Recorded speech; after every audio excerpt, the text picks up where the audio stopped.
हमारे चैनल को सब्सक्राइब करें और बेल आइकन दबाएं। नमस्कार, आदाब। क्राइम पेट्रोल सतर्क के आज के इस एपिसोड में मैं अनूप सोनी आप सबका स्वागत करता हूं।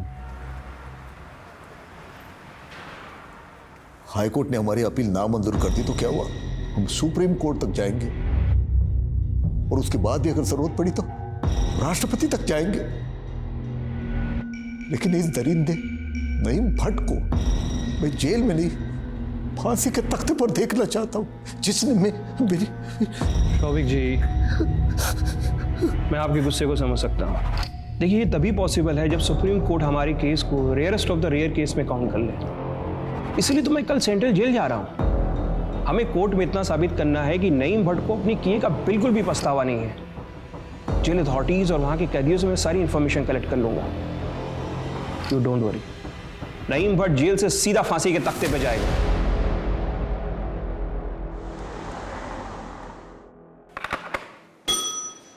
जी साहब। उमेश, कल एक लॉयर आ रहा है, उसे कैदी नंबर 52 नईम भट्ट, उसकी डिटेल चाहिए, देख लें आप। कैदी नंबर 52?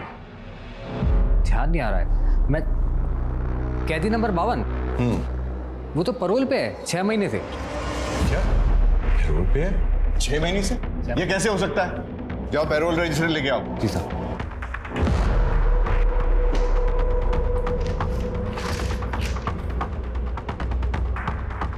7 दिसंबर 2018 पैरोल पे कैसे हो सकता है ये? अब क्या करें साहब?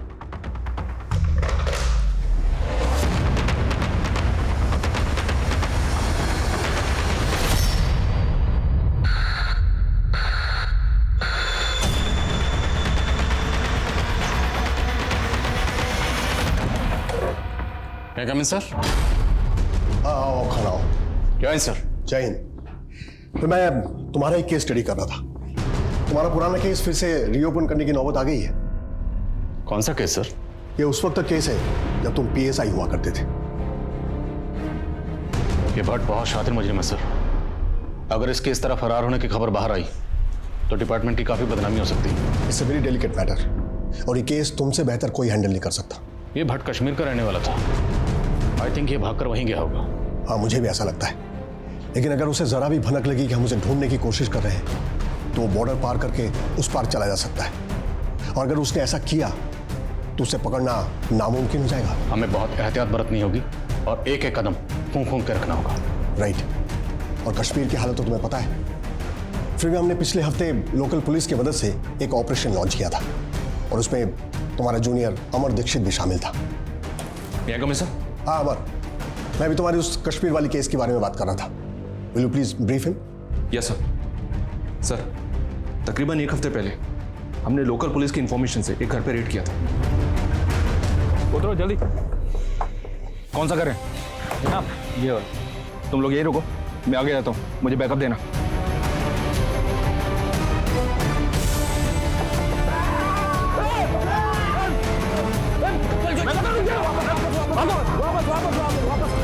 शायद यूनिफॉर्म में रेड करना गलत मूव था। हम एक और गलत मूव अफोर्ड नहीं कर सकते और ज्यादा दिन तक परोल से फरार कैदी की खबर को दबा भी नहीं सकते। अगर हमने क्विक रिजल्ट्स नहीं दिए तो ये केस सेंट्रल एजेंसी को सौंप दिया जाएगा। उसकी नौबत नहीं आएगी सर। मैं अभी इसी वक्त इस केस पर लग जाता हूँ। बट सर, मेरी एक रिक्वेस्ट है। बोलो। इस मिशन के लिए टीम मैं चुनूंगा। Okay, thank you sir. और सर, एक रिक्वेस्ट और है, मुझे इस केस में फ्री हैंड चाहिए। Okay, I fully support you. लेकिन एक बात है, जस्ट सी टू इट कि भट्ट बॉर्डर पार न कर पाए। I want him behind the bars at any cost. Crime petrol का हमेशा से यही मकसद रहा है कि लोगों में अपराध के खिलाफ सतर्कता बढ़े। लेकिन कुछ ऐसे केसेस होते हैं जो ना सिर्फ जनता के लिए बल्कि कानून और व्यवस्था के लिए भी सबक बन जाते हैं। आज का ये केस उन गिने चुने केसेस में से एक है जिसने सरकार को कई सालों से चले आ रहे 2 कानूनी प्रावधानों में बदलाव लाने पर मजबूर कर दिया। नियम कानून में मौजूद उन खामियों को उजागर किया जिनका फायदा उठाकर शातिर खिलाड़ी कानून से लुका छिपी का खेल खेलते थे। मिस्टर मेहता, सेटलमेंट करना ही सही रहेगा। मैं सामने वाली पार्टी से कह करके 15 लाख तक का कंपनसेशन करवा सकती हूँ, लेकिन इससे ज़्यादा पॉसिबल नहीं है। हाय मिस पायल। आप कौन? जी मैं वो हूँ जिनसे आप यहाँ मिलने आए हैं। Abhijeet. Right. Nice meeting you. तो क्या फैसला किया आपके क्लाइंट ने कंपनसेशन के बारे में? देखिए कंपनसेशन में जो है आपको 20 लाख।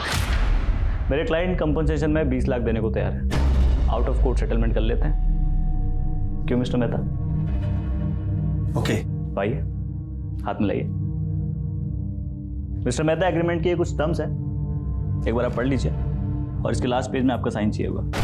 पिछले 6 महीने से इस नईम भट्ट को किसी ने नहीं देखा, तो पूरे चांसेस हैं कि इसने अपना नाम, हुलिया सब कुछ बदल लिया होगा। बहुत शातिर। ऐसे शातिर मुजरिम मैंने अपने करियर में बहुत कम देखे हैं, जिन्हें ना सजा का खौफ है ना गुनाह का कोई पछतावा। पर ऐसा शातिर मुजरिम पैरोल जंप करके बाहर आज़ाद घूम रहा है, ये सोच कर ही मुझे गुस्सा आता। सर, ये नईम भट्ट जिस जेल में बंद था, वहाँ से इसके बारे में कोई इन्फॉर्मेशन मिल सकती है क्या? क्योंकि उस जेल में कोई तो ऐसा होगा जो इसका दोस्त बना होगा। पक्का होगा, क्योंकि नईम भट्ट दोस्त बनाने में माहिर है। मिस पायल, हैप्पी? आपकी सोच से ज़्यादा कंपनसेशन दिलवाया मैंने। लेकिन क्यों? अपने क्लाइंट का नुकसान क्यों? केस तो आपका भी स्ट्रांग था। लेकिन क्या है, सच आपके साथ था और क्लाइंट से ज़्यादा सच की फिक्र करने की आदत है मेरी। वाह, इम्प्रेसिव। ठीक है, मिलते हैं कभी। कल मिले कॉफ़ी पे, अगर आप फ्री है तो। So fast? नहीं, इफ़ यू डोंट वांट, हम कभी भी, आप जब आप फ्री हो तो ऐसा, जब आप। No no, I like it. मिलते हैं कल। श्योर। साहब, मैं मानता हूँ कि मैं और भट्ट एक ही सेल में 1 साल से थे। हाँ, थोड़ी बहुत दोस्ती थी उससे, पर वो अपने ही ख्यालों में खोया रहता था। अच्छा, कभी बातचीत में उसने बताया कि पैरोल पर छूटने के बाद वो कहाँ जाएगा? कश्मीर जाएगा या कहीं और? वादियों में जाने की बात वो अक्सर करता था। हाँ साहब, एक आध बार उसने बताया था कि उसके कुछ रिश्तेदार रहते हैं उस पार। उस पार? तुम भी सेंट पीटर कॉलेज से पढ़े हो? मुझे तो कभी कॉलेज में दिखे ही नहीं तुम। तो क्या है ना, क्लास में कम, अपनी गर्लफ्रेंड के ख्यालों में जाता रहता था। क्या नाम था? बताओ ना। तुम्हें क्या बताऊं, अपनी गर्लफ्रेंड को नहीं बताया आज तक। अच्छा, मतलब दैट साइलेंट लवर टाइप। तुम फट्टू हो क्या? जाओ जाके प्रपोज करो। पक्का? पक्का। आज तो प्रपोज करना ही पड़ेगा। तो लॉयर पायल, मेरे दिल का केस तुम्हारी प्यार की अदालत में रख रहा हूँ। प्लीज मुझे अपने साथ उम्र कैद की सजा सुना दो। सर, ये नईम भट्ट कठुआ का रहने वाला है और इसके कुछ रिलेटिव्स पुंछ के आसपास के एरिया में भी हैं, जो कि पाकिस्तान बॉर्डर के काफ़ी नज़दीक है। लोकल पुलिस से बात की है मैंने सर, पर मुझे लगता नहीं कि वो लोग कुछ ज़्यादा मदद करेंगे। पिछली बार हम लोग गए थे तो लोकल लोगों ने पथराव किया था।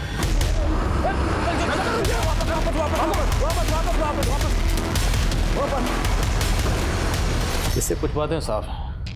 नईम भट्ट का नेटवर्क काफ़ी स्ट्रांग है, इसलिए उसे तुम लोगों के आने की खबर पहले से मिल गई। और दूसरी ये कि वहाँ के लोकल लोग नईम भट्ट को बेगुनाह समझते हैं, इसलिए उन लोगों ने पथराव किया। तो इस नईम भट्ट को हम पकड़ेंगे कैसे? पकड़ेंगे, और ज़रूर पकड़ेंगे। भेड़ों के झुंड में घुसने के लिए अगर भेड़ बनना पड़ा तो बनेंगे, पर पूरी तैयारी के साथ।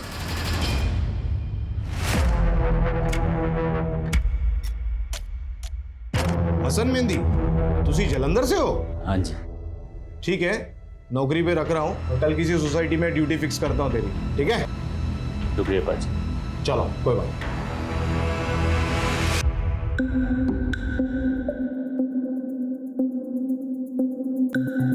तो क्या चुनाव? मैं चुना असलम। वेल सयोर। बात को गुलफाम साहब, आपने इतने कम वक्त में हम सबको इतनी अच्छी कश्मीरी सिखा दी, बहुत शुक्रिया। पर गुलफाम साहब, अब इनकी ज़बान का मसला तो हल हो गया, ज़बान से कश्मीरी बन गए। अब मसला है लिबास का, लिबास का भी इंतज़ाम करना है। आज ऑफिस में जाओ। सॉरी पायल, पर मुझे तो जाना पड़ेगा ना। क्या है कि दुबई का प्लान तुम्हारा पोस्टपोन हुआ है, मेरा नहीं। मेरा तो ऑफिस चालू है ना, और क्लाइंट को क्या बोल के मना करूँ यार? लॉयर साहब, आप हमारे लिए झूठ नहीं बोल सकते। हाँ मैडम, लॉयर हूँ, लायर नहीं। और तुम शायद भूल रही हो, तुम्हारी जो छोटी बहन निशा, जिसके एग्ज़ाम के वजह से हमारी शादी मार्च में ना होके दिसंबर में हो रही। तो अगर हमारी शादी अभी तक हो चुकी होती तो हम दुबई में सेटल हो चुके होते और हनीमून की तैयारी कर रहे होते, नहीं? तो थैंक्स टू योर बहन। Bye bye, see you. Bye.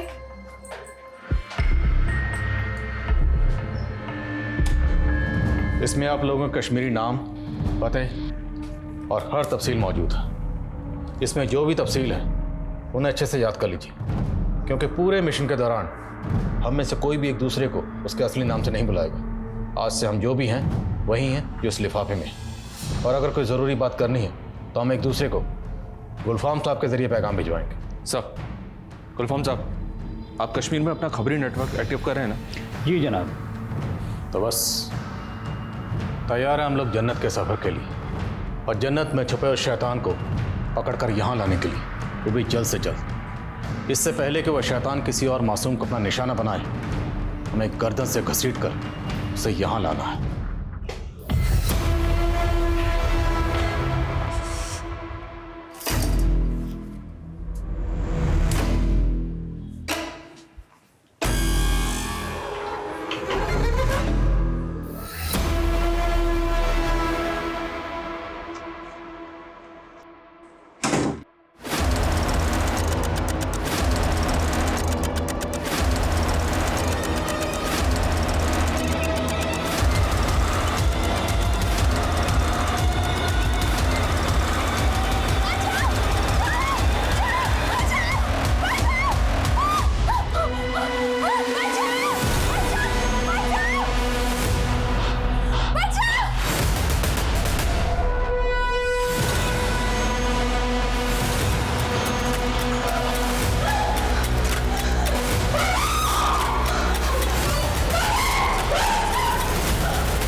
एक जवान इंडिपेंडेंट लड़की की उसके अपने ही घर में हत्या कर दी गई थी। सुबह की पहली किरण आते ही पूरा शहर दहशत से कांप उठने वाला था। पढ़ाई या नौकरी के लिए अकेले रहने वाली महिलाओं की सुरक्षा एक चर्चा का विषय बनने वाली थी। लेकिन सोचने वाली बात यह भी है कि एक पॉश सोसाइटी में अपने घर की चार दीवारी में अगर कोई महफूज नहीं है तो फिर वो कहां है?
हेलो बेटा, बोल।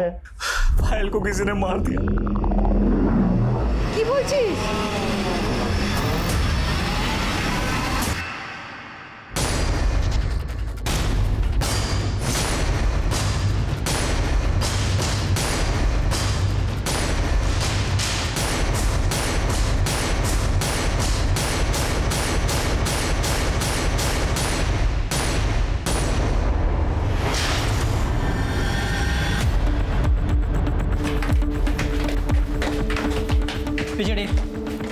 पिछड़ी अपनी।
अभिजीत। अभिजीत सर। आप? सर मैं विवेक हूँ सर, पायल और अभिजीत का म्यूचुअल फ्रेंड। जब आप घर में दाखिल हुए तो आपने क्या देखा? जब मैं घर में आया तो चाबी रखी, किचन में पानी पिया, कमरे में गया तो पायल पायल पायल पायल पायल पायल कुछ नहीं होगा। हेल्प हेल्प पायल कुछ नहीं होगा। हेल्प हेल्प पायल पायल कुछ नहीं होगा तुम्हें। हेल्प हेल्प पड़ोसी के पास भी गया सर, मदद मांगने पर कोई नहीं आया। उसके बाद मैंने माँ को कॉल किया, फिर विवेक को, और फिर आपको। इतनी सुबह आप कहाँ से आ रहे थे? ऑफिस से। आप हर रोज ऑफिस से इतने लेट आते हैं? कुछ काम था केस को लेकर। आपकी पायल से आखिरी बार कब बात हुई थी?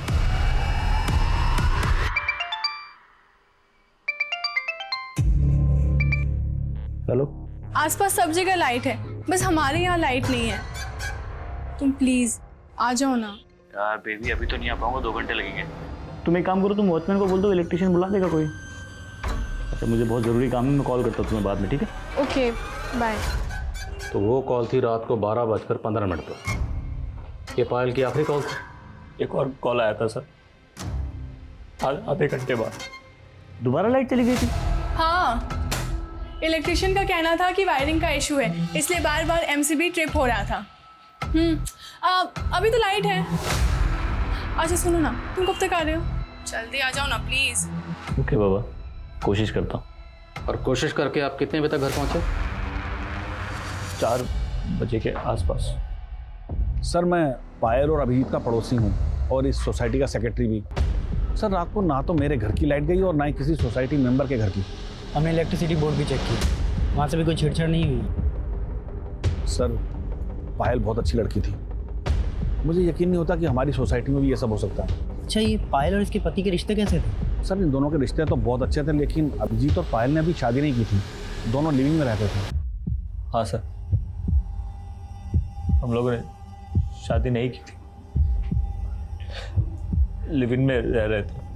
अभिजीत, घर में किसी भी तरह के फोर्स्ड एंट्री के कोई निशान नहीं। अब एक बात तो साफ, घर में जो भी दाखिल हुआ उसके लिए या तो पायल ने दरवाज़ा खोला या फिर उसके पास घर की चाबी पहले से मौजूद। आपके और पायल के अलावा घर की चाबी किसी और के पास रहती थी? नहीं सर, मेरे पास और एक पायल के पास। लेकिन घर में तो हमें एक ही चाबी मिली, दूसरी चाबी कहाँ है? दूसरी चाबी जहाँ भी है हम पता लगा लेंगे। अगर वो घर में हुई तो ढूंढ ही लेंगे। वैसे दूसरी चाबी घर में ही है ना? आप ये बताइए, आपने घर पर आने के बाद किन किन चीज़ों को टच किया? फ्रिज, बॉटल, ग्लास, इनके अलावा किन किन चीज़ों को? मुझे कुछ याद नहीं आ रहा है सर। अब वकील ने इतना तो जानते ही होंगे ना कि क्राइम सीन को टेम्पर नहीं करते, टेम्पर करते क्रिमिनल। और आपने टेम्पर किया, चीज़ों को छुआ, क्यों? अच्छा आप बता रहे थे कि आप ऑफिस में देर रात तक काम कर रहे थे, राइट? किसने देखा होगा आपको? कोई गवाह, कोई विटनेस, कोई है? वॉचमैन ने देखा होगा शायद। जिस क्लाइंट के केस पर आप काम कर रहे थे उस क्लाइंट का नाम तो याद होगा आपको? क्लाइंट का नाम, number, mobile number? Sir please don't mind sir. I think उसको थोड़ा रेस्ट की ज़रूरत है सर। आई मीन उसकी हालत देखिए सर। अभी जो लाश गई है यहाँ से, उसकी हालत देखिए आप। खून से लथपथ लाश यहाँ से गई है।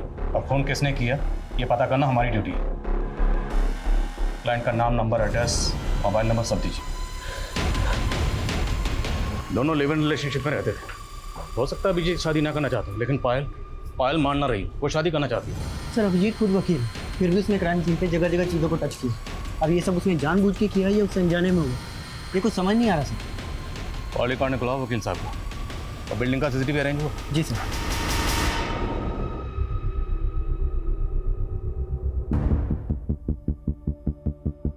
12:21 पे ये गार्ड के साथ कोई आ रहा है। शायद ये इलेक्ट्रिशियन, लेकिन चेहरा साफ नजर नहीं आ रहा। गार्ड के साथ फिर से वही शख्स, लेकिन इस बार भी चेहरा नजर नहीं आ रहा। कौन है ये? सर इलेक्ट्रिशियन लगता है, क्योंकि 2-3 इलेक्ट्रिशियन बिल्डिंग में आते रहते हैं, लेकिन ये कौन है ये बता पाना मुश्किल है। लेकिन सारे इलेक्ट्रिशियन पास की बस्ती में रहते हैं। जरा गार्ड को बुलाइए, उसको पता होगा। सर वो तो नाइट शिफ्ट में था, अभी घर गया है। ये सेकंड फ्लोर का कमरा है, इसकी फुटेज प्ले क्यों नहीं हो रही? समझ नहीं आ रहा सर, इसे क्या हो गया। पिछले हफ्ते तो सारे कैमरे चेक करके गया था आदमी, लगता है फिर खराब हो गया। शायद खराब हुआ नहीं है, खराब किया गया। जितने भी इलेक्ट्रिशियन यहाँ पे आते हैं सबका एड्रेस दीजिए और मुझे पूरी रात की फुटेज चाहिए। जी सर। नहीं सर, मैंने गया था कल रात को। सच बोल रहा है ना? बिल्कुल सच बोल रहा हूँ साहब। मैं जीवन ज्योति बिल्डिंग में जाता हूँ इलेक्ट्रिशियन का काम करने के लिए, लेकिन कल रात को नहीं गया मैं। हाँ सर, कल 2 बार गया था जीवन ज्योति सोसाइटी, और 203 वाली मैडम के घर की लाइट चली गई थी। यहाँ तो सब ठीक है। मैडम मैं नीचे एक बार मेन स्विच देख के आता हूँ। 203 ना? अरे यार ये एमसीबी ड्रिप हुआ है यार। लाइट आ गई ना मैडम? हाँ भैया। अरे मैडम वो कुछ था नहीं, मेन स्विच का एमसीबी ट्रिप हो गया था, तो अभी ठीक कर दिया है, अब कोई प्रॉब्लम नहीं है। Okay, thank you.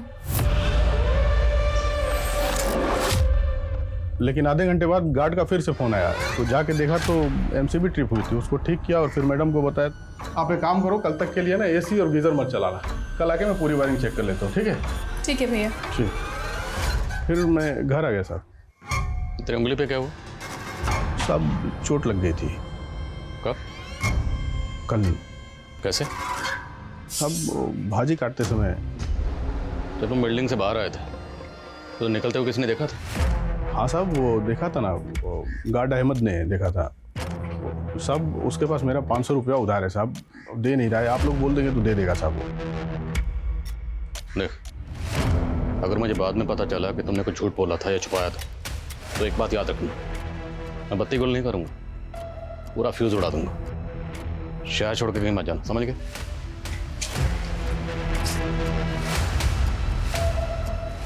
सोसाइटी के चप्पे चप्पे से वाकिफ है, हो सकता है सीसीटीवी इसने खराब किया। कॉल रिकॉर्ड्स निकलवा इसका।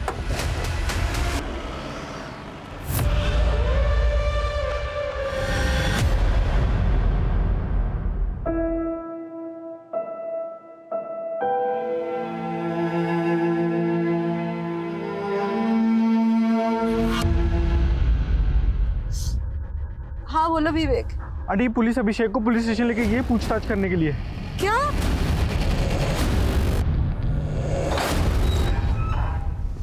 तो वकील साहब, प्लानिंग तो बड़ी तगड़ी की। पहले देर रात तक ऑफिस में रुकने का बहाना किया, फिर चुपके से आके पायल का मर्डर किया, उसके बाद माँ को फोन किया, दोस्त को फोन किया और उसके बाद बुलाया हमें। ये क्या बोल रहे हैं सर आप? पायल जिंदगी थी मेरी, मैं क्यों मारूंगा उसे? यही पूछने के लिए तो बुलाया कि क्यों मारा उसे। और ये एक्टिंग मत करो, एक्टर नहीं है, वकील। फिर भी क्राइम सीन को जानबूझकर टेम्पर किया, क्यों? सर मैंने जानबूझ के कुछ नहीं किया। तो पायल के साथ ये सब हो रहा था तो मैं ऑफिस में था। आप ऑफिस का रिकॉर्ड उठा के देख लीजिए। कुछ चेक करने की जरूरत नहीं है, मैं 100% श्योर हूं कि आप ऑफिस में ही होंगे, ये मेंशन होगा वहां पे। वकील जो तगड़ी प्लानिंग तो की होगी।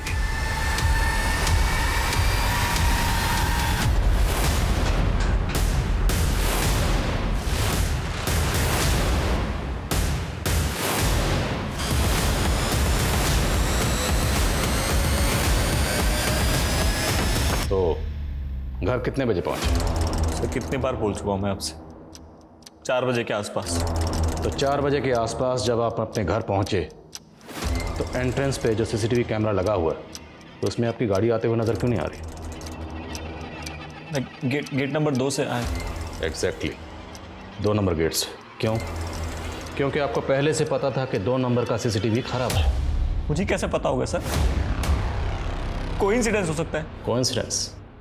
जिस गेट से आप एंटर हुए वहाँ का सीसीटीवी खराब, जिस लॉबी में गए वहाँ का सीसीटीवी खराब, जिस फ्लोर पे आप रहते हो वहाँ का सीसीटीवी खराब। और बाकी बिल्डिंग के तमाम सीसीटीवी चल रहे हैं। वकील साहब, इसे कोइंसिडेंस नहीं, इसे कहते हैं प्लानिंग। कैसे समझाऊं सर आपको? मैंने कोई प्लानिंग नहीं की।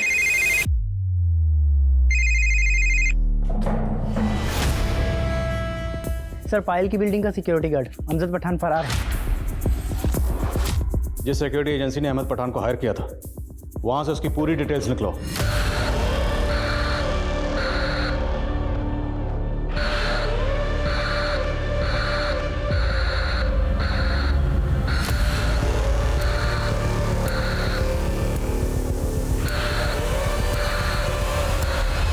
क्या एड्रेस है? लाल चौक कश्मीर। बस कोई एड्रेस प्रूफ नहीं लिया, ऐसी जॉब पे रख लिया। कौन है अहमद पठान? मैं किसी अहमद पठान को नहीं जानता। आप बाहर क्यों है सर? अहमद पठान 1 साल से तुम्हारी बिल्डिंग का वॉचमैन था और तुम्हें याद नहीं? हाँ सॉरी, आपने अचानक पूछा तो दिमाग से निकल गया। और अब अचानक पड़ा तो दिमाग में आ गया, है ना? अहमद पठान 1 साल से तुम्हारी गाड़ी साफ कर रहा था, तुम्हारी इससे कभी बात नहीं हुई? अब कहना क्या चाहते हैं? साफ साफ कहिए। हमने जो बोलना था बोल चुके हैं। अब साफ साफ तुम बताओ कि अहमद पठान को कितने पैसे दिए पायल को मारने के लिए? तुम्हारे और पायल के बीच में क्या प्रॉब्लम चल रही थी? सर, आप क्या बोल रहे हैं? अगर आप मेरा दुख कम नहीं कर सकते, कम से कम उसे बढ़ाइए मत। दुख या पछतावा? होता है। जब कोई पहला जुर्म करता है तो उसे बहुत पछतावा होता है। उसका ज़मीर उसे बहुत कोसता है, जैसे तुम्हारा ज़मीर इस वक्त तुम्हें कोस रहा है। लेकिन इसका एक इलाज है। अगर जुर्म करने वाला अपना जुर्म कबूल कर ले तो उसे सुकून मिलता है, राहत मिलती है। अगर तुम भी अपना जुर्म कबूल कर लोगे तो तुम्हें भी राहत मिलेगी, सुकून मिलेगा।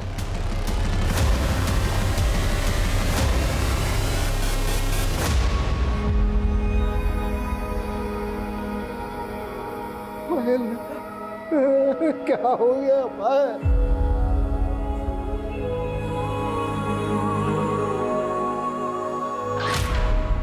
मार्च में शादी?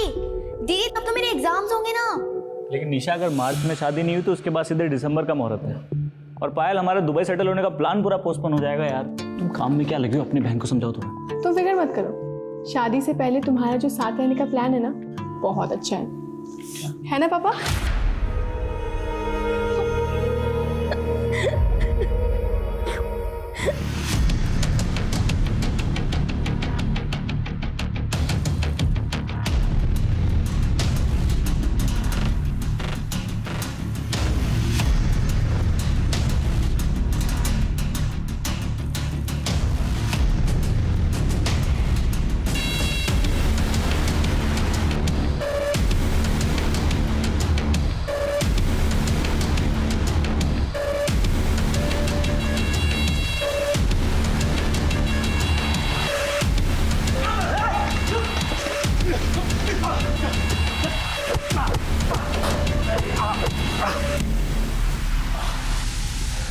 अहमद पठान, अभी तो सिर्फ तेरी टांगे तोड़ी। अगर सच नहीं बोलना तो पूरे जिस्म की हड्डी पसली एक कर देंगे। मारना है तो उसे मारो जनाब, जिसके कहने पर मैंने उस लौंडिया को मारा। किसके कहने पर? अभिजीत। पठान के बयान ने पायल और अभिजीत की लव स्टोरी को हेट स्टोरी का एंगल दे दिया था। क्या पठान सच बोल रहा था? क्या अभिजीत ही पायल की हत्या का मास्टरमाइंड था? अगर ये सच था तो ऐसा क्या हुआ था पायल और अभिजीत के बीच जो इस जुर्म का मकसद बना? और अगर पठान झूठ बोल रहा था तो क्या वजह थी पायल को इतनी बेरहमी से मारने की? और पठान क्यों अभिजीत को फंसाना चाहता था? दावे के साथ अभी कुछ भी कहना मुश्किल था, लेकिन जो दिखाई दे रहा था हकीकत उससे कहीं ज्यादा गहरी थी। कई चौंका देने वाले खुलासे अभी होने बाकी थे। एक तरफ पायल की मौत की गुत्थी उलझती जा रही थी और वहीं दूसरी तरफ नईम भट्ट की तलाश में पुलिस कश्मीर की वादियों में भटक रही थी।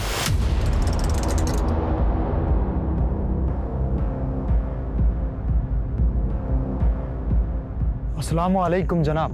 वालेकुम अस्सलाम। क्या हाल है? सब खैरियत? घर में सब ठीक है? देखो कैसा मौसम ठंडा हो गया। हाँ सर। और क्या खबर? जनाब, नईम भट्ट का कुछ पता नहीं चला जनाब। उसका एक चचेरा भाई भी है, यहीं रहता है पास में। नाम क्या? इरफान भट्ट जनाब। नईम भट्ट का खास जिगरा है इरफान भट्ट। दोनों आजकल आसपास नहीं दिखते, लेकिन इरफान भट्ट मुंह छुपा के फिरता है। अगर आप उससे पूछेंगे तो शायद वो कुछ बता दे नईम भट्ट के बारे में। इस इरफान को हम देख लेंगे। तुम अपना एंटीना नईम भट्ट के लिए ऑन रखो, वक्त कम है, कहीं ऐसा ना हो बॉर्डर पार करके उस तरफ चला जाए। इरफान की डिटेल दो। ये देखिए जनाब। ये इरफान भट्ट है? जी जनाब। ये फोटो दूसरे साहब के मोबाइल में भेजो। ओके जनाब। अच्छा मैं चलता हूँ मैं। आजा विवेक। कहाँ जा रहा है बेटा तू? ऑफिस जा रहा हूँ ना। ऑफिस? अभी अभी तो आया तू ऑफिस से 5 मिनट पहले। अच्छा। हाँ सुनो, मैं क्या बोल रही हूँ बेटा?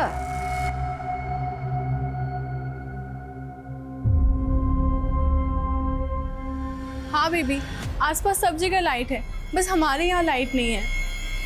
तुम प्लीज आ जाओ ना। यार बेबी अभी तो नहीं आ पाऊंगा, 2 घंटे लगेंगे। तुम एक काम करो, तुम वॉचमैन को बोल दो, इलेक्ट्रिशियन बुला देगा कोई।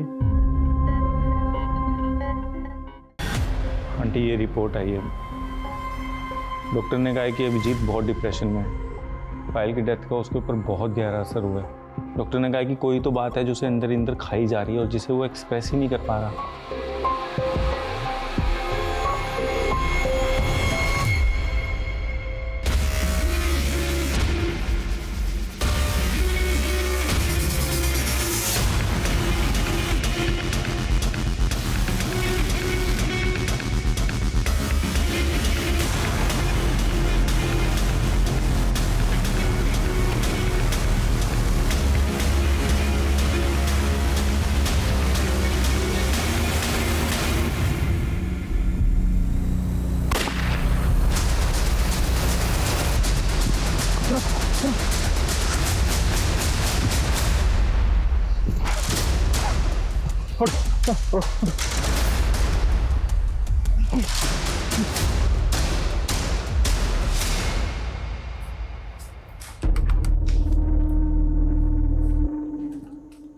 कहाँ गया था बेटा तू?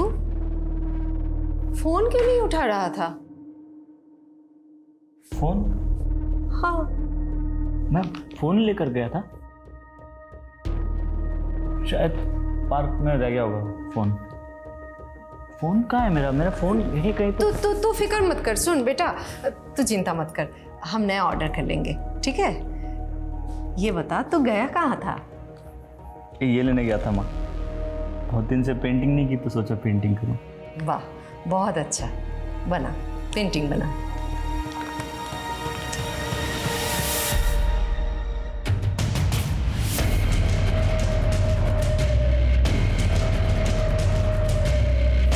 अरे अभिजीत, अभिजीत क्या लो? क्या हुआ अभिजीत को? कैसी तबीयत अब? मेरी बात हुई है अंकल डॉक्टर से अभी। उसे इन्फ्लेमेटरी ब्रेन डिसीज हुआ है, उसकी मेंटली हालत बहुत नाजुक है अंकल।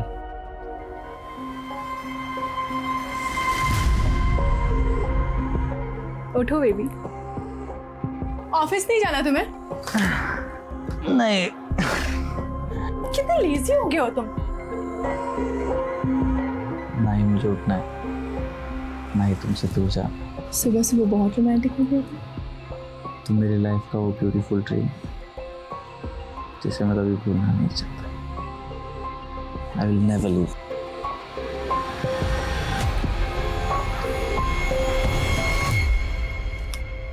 बेटा देख तेरे लिए चाइनीज लाए हैं। बेटा बेटा बेटा अभी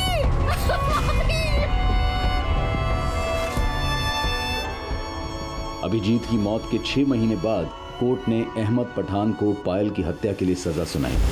ये बात साबित हो चुकी है कि अहमद पठान ने ही पायल की निर्दयता से हत्या की है, लेकिन अदालत प्रोसिक्यूटर की इस बात से बिल्कुल सहमत नहीं है कि इस केस को रेयरेस्ट ऑफ रेयर केस पे गिना जाए। अहमद पठान का जुर्म बेवजह नहीं था, क्योंकि उस रात पायल ने छोटे कपड़े पहने हुए थे, जिसे देखकर अहमद प्रोवोक्ड हुआ और उसने अटैम्प्ट करके उसका मर्डर कर दिया। इस केस के लिए अकेले अहमद जिम्मेदार नहीं है, इसलिए अदालत उसे उम्र कैद की सजा सुनाती है। कोर्ट की टिप्पणी और फैसला लोगों को नागवार गुजरा और सेशन कोर्ट के फैसले से असंतुष्ट पायल के परिवार ने इस फैसले को हाई कोर्ट में चैलेंज किया। लेकिन फिर से जज द्वारा यही कमेंट किया गया कि लड़की ने शॉर्ट्स पहने थे, जिससे प्रवोक होकर मुजरिम ने अटेम्प्ट किया और पायल की हत्या हुई। जज के कमेंट पर कई बुद्धिजीवियों ने तीखी प्रतिक्रिया दी। कई अखबार और न्यूज चैनल्स पर यह मुद्दा बहस का विषय बना। पर कुछ ही दिनों बाद मानो सब इस केस को भूल गए। लेकिन यह केस अभी खत्म नहीं हुआ था। यह केस एक मिसाल बनने वाला था। इस केस में कुछ ऐसा होने वाला था जो सरकार को फिर से कानून में संशोधन के लिए मजबूर करने वाला था।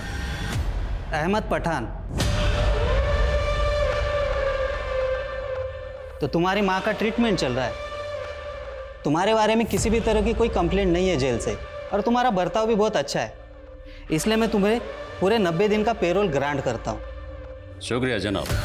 पैरोल मिलने के बाद से ही पठान फरार था। 90 दिनों की बजाय 180 दिन बीत चुके थे और पुलिस को अब तक इस बात की भनक तक नहीं थी। कैदी नंबर 52, वो तो पैरोल पे है, 6 महीने थे। क्या पैरोल पे? पायल के पिता जब पठान की डिटेल्स निकलवाने के लिए जेल अधिकारी से मिले, तब पुलिस की एक कोताही सामने आई। पायल के पिता ने मीडिया में गुहार लगाई। पुलिस की लापरवाही अखबारों की सुर्खियां बटोरने लगी और पायल के वकील ने इसके खिलाफ हाई कोर्ट में भी अपील की। आए मैडम, एक मिनट।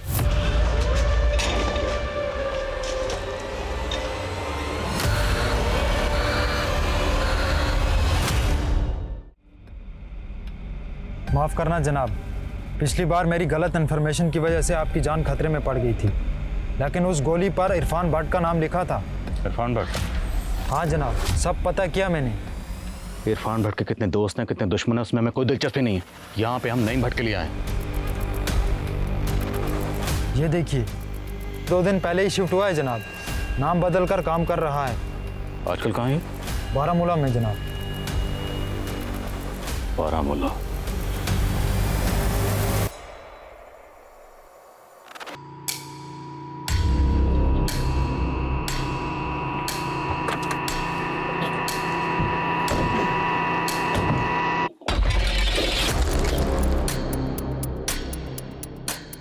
बोलता है ब्रदर, मैं सा खुशखबरी चोने खातिर वालसा योड़।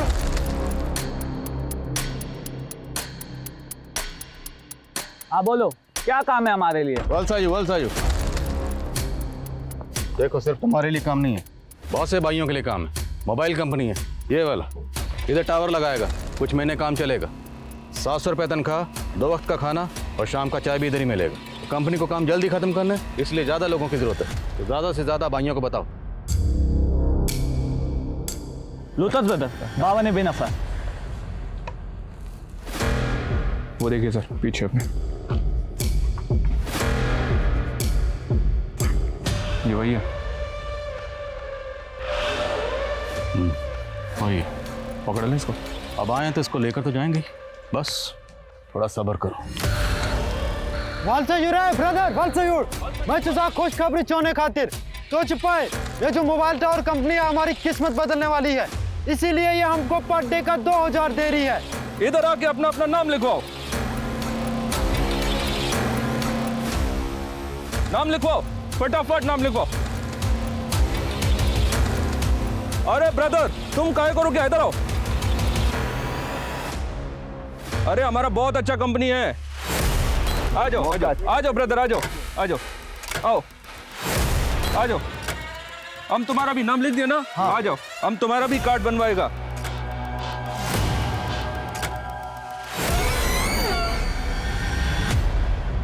तुमको अच्छा पगार मिलेगा। ये अच्छा कार है ब्रदर, ठंडी बहुत हो रहा है, बैठो गाड़ी में, बैठो फटाफट।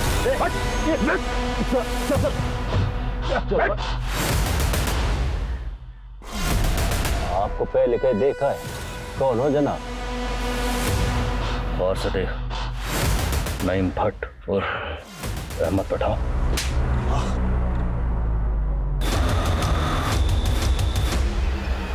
ये जन्नत तेरे जैसे शैतान के लिए नहीं, इसलिए तुझे घसीट कर यहां से निकालने के लिए आए। चलो। बहुत देर कर दी जनाब आते आते, हमको मालूम था एक न एक दिन जरूर पकड़ोगे, पर पिछले टाइम से ज्यादा परेशान किया आपको। कितनी बार कहूं जनाब आपको, अभिजीत ने ही मुझे फोन करके उस पायल को मारने के लिए कहा था। हमने सब पता लगा लिया। अभिजीत ने कभी तुझे ऐसा कुछ नहीं कहा और ना ही उसने कभी तुझे फोन किया। अब बोल।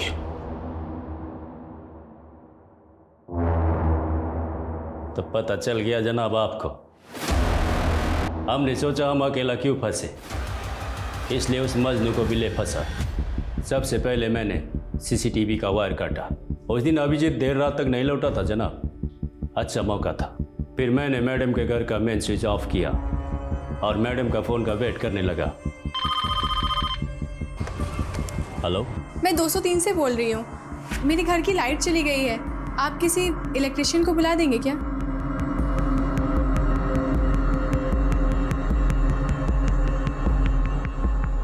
पहली बार बिजली गुल किया तब मैं चाबी लेने में नाकामयाब रहा जनाब, इसलिए दोबारा बिजली गुल करनी पड़ी।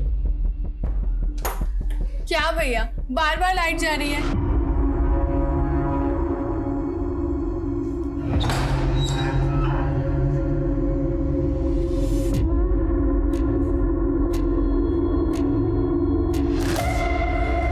क्या कर रहे तुम? छोड़ो, छोड़ो। चुपचाप कपड़े खोल, कपड़े खोल।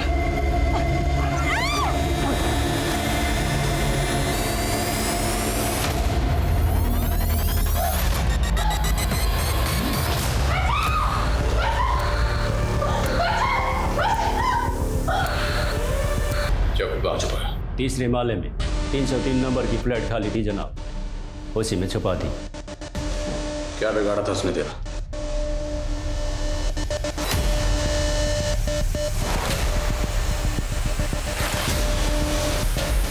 ओ भैया, नजर अपनी ना गेट पे रखिए। आपको गलत फहमी होगी मैम। देखो, जुबान मत लड़ाओ, बदतमीज कहीं के।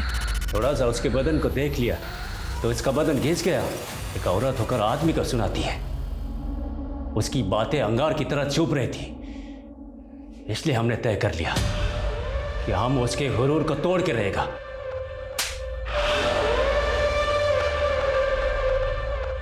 इस केस ने सुरक्षा नियमों और पैरोल सिस्टम पर कई सवाल खड़े किए थे। इस केस के बाद ही सुरक्षा कर्मियों और डोमेस्टिक हेल्प्स की भर्ती के लिए स्ट्रिक्ट गाइडलाइंस जारी की गई। सिक्योरिटी एजेंसीज को जवाबदेह बनाने के लिए एड्रेस वेरिफिकेशन और बैकग्राउंड चेकिंग को अनिवार्य किया गया और साथ मर्डर जैसे संगीन अपराधों से जुड़े कैदियों को पैरोल ना देने का फैसला लिया गया। यह प्रावधान भी पारित किया गया कि अगर किसी असाधारण स्थिति में किसी अपराधी को पैरोल पर छोड़ा जाए तो उसकी अवधि 90 दिनों से अधिक नहीं हो सकती है और पुलिस उन पर कड़ी निगरानी रखेगी। पायल के परिवार को अपनी बेटी की कमी हमेशा खलेगी और शायद उन्हें इस बात की तसल्ली भी होगी कि पायल का केस वो जरिया बना जिसने सुरक्षा के नियमों में मौजूद खामियों को उजागर किया और उनमें परिवर्तन भी लाया। अब मैं अनूप सोनी आपसे विदा लेता हूं, फिर मुलाकात होगी क्राइम पेट्रोल सतर्क में एक और नए केस के साथ। तब तक अपना और अपने परिवार का ख्याल रखें, सतर्क रहें, सुरक्षित रहें और देखते रहें क्राइम पेट्रोल सतर्क। जय Hind. For more updates, subscribe to our channel, click the show links and enjoy watching the videos.